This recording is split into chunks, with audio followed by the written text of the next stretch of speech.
Hello everyone. Welcome to my channel.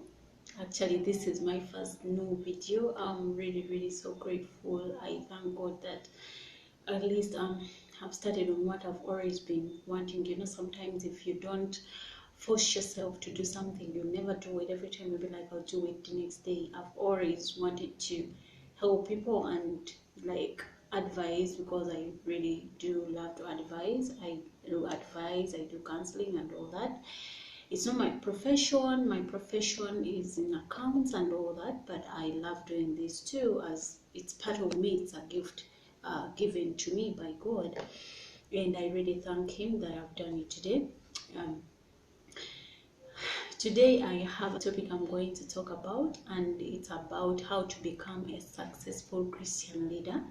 But before I continue, I would like to first say a word to Papa God before I continue. And I'll close my eyes. Father in heaven, I really thank you for this wonderful day. I thank you that you've made it possible for me to make my first video on YouTube and Facebook and all my channels. And I pray that whoever is going to watch this, you bless them and let it do a great work in them, in their jobs, everywhere they lead, as you have also made me a good leader. It's not my own liking, but it's you. And I call upon you, Holy Spirit, to guide me and use me and talk through me. Whatever I'm going to say, let it be controlled by you. Let me not say things which will not help people, but let me say those only which will help people to learn and become better leaders. In the mighty name of the Father, the Son, and the Holy Spirit. Amen. And now back to where we were. I'm a Christian. I love God, and I really love talking about Him. I really love talking about His Word. And yeah, but before I go straight to the points, I have only 11 points which can make you a good leader. I'll not say that they are the only points. There are so many people have talked about leadership, like all throughout. Like, they've even wrote books about it. When you go to Google and put in, you're finding points everywhere. But this is what really has helped me, and I think it will help someone else there. But before we continue, I'm asking you please to like my channel, and also to click on the subscribe button, so that you can always be notified in case I upload a new video. By the way, I have a video I put. It was raw, it wasn't edited, it was just there. It was about my first time to do ziplining, but by that time I was still testing to see if really my channel was being set. I know I still have to do a lot of things, but let us go for a moment like this, because what matters is to for people to learn and to get more, yeah. And my name is Jorita Betty. Jorita is Joritah, and Betty is Betty. I'll go straight to number one. When you want to be a great leader, there are many attributes which will make you become that great leader. And there are so many steps, but me, I have only 11 steps which you can take to become that skilled leader you've always wanted to be. And my number one is prayer. In this world, I believe if you don't have a prayerful life, you cannot move on, you cannot do anything, trust me. And that's why I'm urging you, please, if you know you're a Christian and you've been taking prayer as something for granted. I know some people like, I'm busy, I don't have time to do this, because maybe you don't have time, you work all throughout Monday to Monday, but still you have to create time for God, because it's the one who is going to guide you. When you look at the leaders we have in the Bible, if you look at David, he says that for him, he will always rise up in the morning, in the afternoon, and the evening, and lift up his name and that is what made him become a successful leader. Look at Daniel. It's the same thing. Every time he used to pray, even prayer, it reached a time whereby they wanted to do away with him, but because he was a prayerful person, they couldn't do anything. And in the end, what happened? He was promoted. He became a very great leader. Look at Joshua. What happened to Jericho? Because he was a prayerful leader. So really we have to pray. And I'll give some references, and one of them is Exodus chapter 32 verse 32 and Jude chapter 1 verse 20. Please let us take prayer very serious. If you can't do it at work, at least create time when you're at home and do that. If you can't do it at home, at work, anywhere, for us, it's not that you're going to run to church and do the prayer. You can pray from anywhere. Even if you're in a taxi on border or whatever, you can still create some few minutes and you talk to God. You get it. They show us that Jesus also prayed on the cross. You get it. So you can pray from anywhere. And my number 2 will be to always be honest and genuine. If you want people to trust you, if you want to gain trust from the people you're leading and your bosses, you have to be honest always, and you have to be genuine. If they've sent you to do something, let's say I know the weakness of people is always about money, and something is concerned with money. They've given you money to go and do something, to go and purchase. Please, if there is balance, take it back. If it's like, let all people trust you. Like, they can trust you with their information, they can trust you with anything. When you're doing things, you don't do them in a different way. You want to hire people, and because you want to hire them, you're a man, they have to do other things so that you give them the job, or they have to pay for it. That is not being honest. So please, I'm urging you people, let's be honest. And if you're honest, you'll lead for long, trust me. Another point, that is number 3, is about delegation and prioritization of tasks. This is in you can read Ezekiel chapter 23 verse 24. But before I continue on point number 2, you can read Leviticus chapter 19 verse 36 and Job 31 verse 6. Now on delegation, it's Ezekiel 23:24. Remember, you have already to delegate. There is no way you're going to do all things. I can give an example. God himself is a delegator, because he chose people to lead. He chose Moses. He had all the authority and the right and everything, like the power to go and just get the Israelites and tell them, what, you have to go. But he passed through someone. That helps you to save time, and also to do other things, to give other things time, and to beat up all the plans you had, like in a short period. But let's say you are a leader, or you are a manager, or someone, and you want to do everything. How will you finish? When will you finish them? Delegate. If you have some things to type, give them to someone. If you have some errands to do, send someone there. It will save you, and at the end of the day, you're going to finish up everything, and in the specific time you budgeted for. You get it? Because every person you're sending, you tell them the specific time you want those things to get done. You get it? And the people you lead also, they will trust you because of that. So that should be also taken seriously. Then my number 4 is communicate constantly. This one, we find it in Galatians chapter 2:22. I'm sorry, I'm not reading the scriptures, but I know we can all go back to our Bibles. I know a Bible is everywhere. We have it on our phones most of the time. We have them, like we have Bibles, so we can read. And now this one, what do I mean when I say communicate constantly? If you're talking to people and okay, you're leading them, and you don't tell them, let's say you don't give them the budget, the targets you want them to reach, or maybe someone has done something, you've not communicated to them, you've not told them what to do, or someone has absented themselves and you've not minded, like you don't communicate, you cut the communication, there is no way things are going to be done. And another thing, if you don't communicate, you will not get all the information you want. And this communication is not that you have to create time always and be there. You can do it through meetings. whereby maybe you meet face to face. You can meet maybe one person or a department or whatever, you get it. Or you can do it via text. You can do a memo.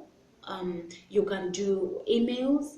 Some companies, they do give emails to each worker, so it can also help you out, you get it. And you can get to know like what is taking place around you. And then number 5 is being confident. There are so many leaders, like, they are good in everything. They know how to communicate. They are honest. They are prayerful and all that. But when they are not confident, you have to first be confident. You have to first trust yourself that you can handle the office which has been given to you.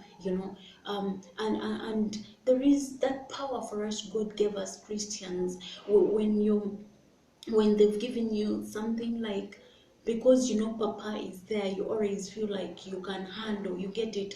But still, you have to be confident. You have to show that you're really supposed to be in that office where you are, that you can handle it, you get it. So yeah, be confident, everything will be sorted. My other point is about commitment. You have to be committed to what you do. What do I say? If they've given you, let's say you lead in a church, let's say you lead in a company, you have first of all to research about what you do. And when you research about everything, it means you're committed to it, excuse me. If they've given you a part and you don't know anything about it, like you don't even mind about researching about it, you're not going to be committed to it. But something you like, you always want to learn more, you get it. You want to learn, you want to find ways of making things like work, you give it time because you want it to grow. The moment you're going to pull yourself back and just sit and relax, trust me, things are not going to come out the way you want them to be. So commitment is very important in leadership. Be committed, everything is going to be fine. I'll go to point 7. This is leading with positivity. What do I mean when I say this? I've seen some leaders, like, they've given them a role to play. They are leaders, let's say the heads of department, or let's say it's the head, like the head of the whole organization, a project and all that. And you find, like, if something happens and it's not good, this person is going to show all the frustration, instead of giving a positive approach. All these people you're leading, they are looking up to you. What are you going to do? What are we supposed to do? They are just looking to you so that you lead them, so that you give them direction, you get it. So whenever you're leading, and let's say, I will not say that always things are good, like they are perfect. No, leaders face a lot of problems, but when something happens, you have to show that you're strong. That is, yeah, you really have to show that you're strong. You really have to show that you come out. I know sometimes maybe the answer is not even right there now, or you're going even to take days, but meditate, sit down, think, yeah, give yourself time. Promise people that things are going to be fine. Show them that positivity. They will also give you the good results you want, you get it. Because it's your team and you're leading it, so you have to give a positive mind. Number 8 is about thinking creatively. You have to be creative also. Try not to let your past experience dictate your decision. Some people are like, okay, maybe you're like, we are going to open up, we are going to come up with a new product. Then you're like, oh, but last time when we brought out a new product, it didn't catch up, like people didn't like it, like we didn't make sales out of it. Or okay, we decided that we're going to do cell groups, and people started turning against each other. This, I'm talking about the church leadership. Then you're like, no, it won't work out. No, you have to think creatively. You have to think out of the box. If it didn't work last time, it doesn't mean it won't work this time. Be creative, come up with ideas, come up with new things, research, go and talk with other leaders, so that you can find things. It's not that every person who is creative, they just come up with things. Sometimes they get an idea from somewhere and they make it again look good. You get it? An example I can give, look at the phones we have. It's not that they are the first phones in the world. Such phones came first. But you know what? Because people are creative, every time they're coming up with new ideas, new brains, and new research, they made something which was like this, analog, and they took it to digital. So it's that. You can use that. You can copy something maybe, and you turn it to be a special way to you. You make it look different, however much they want to be alike. But again, you take it to have your own signature style, your taste. You get it? Yeah, and that will make you become a successful leader. My number 9 is being aiming to inspire. Always aim to inspire. Focus on working to the highest standard. You can't say let's say they've given you an office, and because those people have been always making a sales of $5 a day, that you're going to do the same. Put standards, the standards you want to reach, and let your team know about that we want to reach this standard. If you found that maybe the people were not doing well, all their behaviors were not okay, they even made you not to yield, make sure you target that. You tell them, I want you to do this and this and this. You get it? Yeah, and it will help you out. I'm talking about things I've also used. I will not say I'm perfect. I'm still learning. And actually, sometimes I talk. Some points I came up with them in the morning, but I learned also. I was like, oh yeah, I need to do this. And I can't say that you're going to get all these points and you make them work just in one day. No, it takes time. You can start with 1, or you can start with 2 or 3 or 5 or whatever. You get it? As long as you've set you as a target or a standard of what you want to become. And trust me, everything will be fine. Now, my number 10 is to tailor your approach. Always find a way of approaching things. Sometimes I know we are different. You might find some people are short-tempered. I will not say I'm that good. Actually, I am short-tempered. But when you learn how to approach things, they can always work. I've learned a lot of things, because sometimes you find that it's not the same way you're going to approach everything. Because remember, the people you're leading are different. There are people who are for them, they want to be approached in a certain way. Like for them, they prefer to collaborate with them oftenly. And I've learned this through the people I lead. You find that these people who want to collaborate with them, if they are doing something wrong, just talk to them, talk in a friendly way, do whatever, and trust me, they'll change. Now we have another set of people whereby for them, you have to set a list of targets, or tasks. Let's say if you want things to be done, you have to tell them, do this and this and this and this. You get? And that is the way for them they do. Then you find that there are even other people who want to be, maybe sometimes, to be understood. You get it? When they have something and you help them achieve what they want to do, they can become better people. So it depends. I cannot say you can use the same points I've given you, like in tailoring your approach to people, but you have to learn the people you have to learn them. When I talk to Sarah, how is she? Is she a person who wants to be listened to? You get? Then after, you tell her what you expect of her. When I'm talking about Steve, what is Steve? One, is he a person who wants to collaborate with him, or is a person who wants to put pressure? Actually, there are even other people whom they have to first punish before they do something. If you don't tell them that, they will not do. So you have to learn all the people you have. When you learn them, trust me, things are going to be perfect. Like, they are going to be very good. Then my last point, also learn to give yourself time, relax, learn as you are person, there are things you can do as you know it's not always that you're supposed to feed the people you're leading with the information or what you want them to do or to achieve.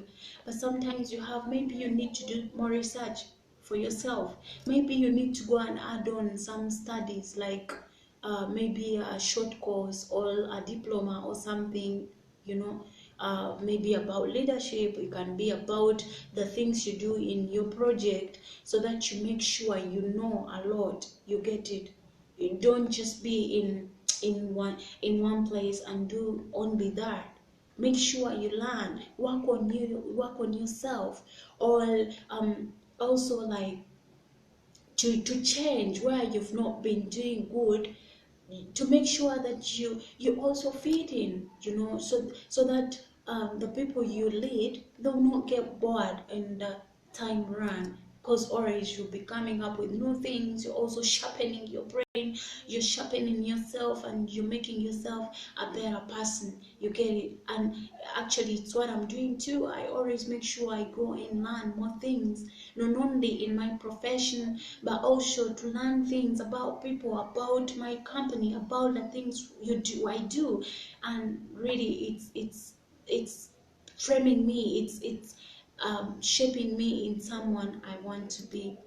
And with that last point, I think I can end here. But by reading through, my number one was about prayer, number two, honest and genuinity, and number three, delegation and prioritization, number four, communication, which is supposed to be done constantly, number five, to have confidence in you, number six, commitment, number seven, leading with positivity, number eight was about creativity, number nine, inspiring, number 10, tailoring your approach to people, and number 11, lastly, working on you and making yourself better each and every day. And for that, I want to say bye bye. Thank you for taking all this time to listen to me, and for liking. If you've not yet done that, please, I beg of you, click on the like button, click on the subscription button, and the bell also. You can click on the bell so that you can always be notified about all the new videos which will be coming. And this, remember, about improving us, improving our lives, so that we can become better. Otherwise, thank you and have a great time. Bye bye.